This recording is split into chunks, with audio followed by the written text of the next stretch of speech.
அன்னை ஃபாத்திமா ரலியல்லாஹு அன்ஹா அவர்கள் பொதுவா குடும்பத்துல சண்டைங்கிறது நடக்கத்தான் செய்யும் பிள்ளைகளுக்கு மத்தியில். ஒரு தடவை ஹசன் ஹுசைன் ரலியல்லாஹு இருவரும் சண்டையிட்டுக் கொள்கிறார்கள். ரெண்டு பேருமே சண்டை போடுறாங்க. சண்டை போட்டு பேசாம இருக்கிறாங்க. ஒரு நாள் தாய் ஃபாத்திமா பார்த்தாங்க, சரி அமைதியா இருந்தாங்க. ரெண்டாவது ஒரு நாள் பாக்குறாங்க. மூணாவது நாள் ரெண்டு மக்களையும் அழைச்சு வாங்க, உட்காருங்க அப்படின்னு உட்கார வச்சு, சமியத்து ரசூலுல்லாஹி ஸல்லல்லாஹு அலைஹி வஸல்லம் யகூலு, உங்களுடைய பாட்டனார் எனது தந்தை நபிகள் நாயகம் ஸல்லல்லாஹு அலைஹி வஸல்லம் சொல்ல கேட்டு இருக்கிறேன். எந்த ஒரு முஸ்லீம் 3 நாட்களுக்கு பேசாமல் இருக்கிறானோ ஃபலைஸ மின்னி, அவன் நம்மை சார்ந்தவன் இல்லை அப்படிங்கிறத ஸல்லல்லாஹு அலைஹி வஸல்லம் சொன்னாங்க. அப்படிங்கிற இந்த ஹதீஸ தாய் பிள்ளைக்கு எத்தி வை.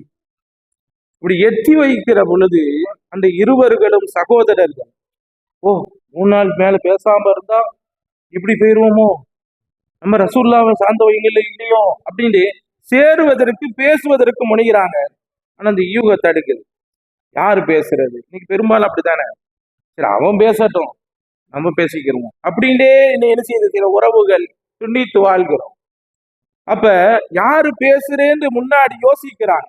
யோசிக்கிற பொழுது அடுத்த ஒரு ஹதீஸை சமியத்து ரசூலுல்லாஹி ஸல்லல்லாஹு அலைஹி வஸல்லம் யகூலு, உங்களின் பாட்டனார் எனது தந்தை ஸல்லல்லாஹு அலைஹி வஸல்லம் சொன்னாங்க, யார் முதலில் பேச்சை சலாம் சொல்லி துவங்குகிறார்களோ அவர் லஃபக்ர, பெருமையை விட்டும் நீங்கியவர் என்று ஸல்லல்லாஹு அலைஹி வஸல்லம் சொன்னாங்க. யார் பெருமை நீங்கி விட்டதோ அவர் சொர்க்கவாதி என்றார்கள் நபிகள் நாயகம். அப்படின்றோன உடனே இருவர்களும் எழுந்து சலாம் சொல்லி முசாபா செய்து ஆரை தழுவி கொண்டார்கள் அப்படிங்கிற செய்திகளை பார்க்கணும். இது ஏன் நான் சொல்றேன் அப்படின்னா, ஒரு குடும்பத்தில் ஒரு சிறு சண்டை என்கிற பொழுது பிள்ளைகளுக்கு மத்தியில் ஒரு தாய் எவ்வளவோ அற்புதமாக நபிகள் நாயகத்தினுடைய 2 ஹதீசுகளை எடுத்து வைத்து தன் பிள்ளைகளை இணக்கமாக வாழ வைத்தார்.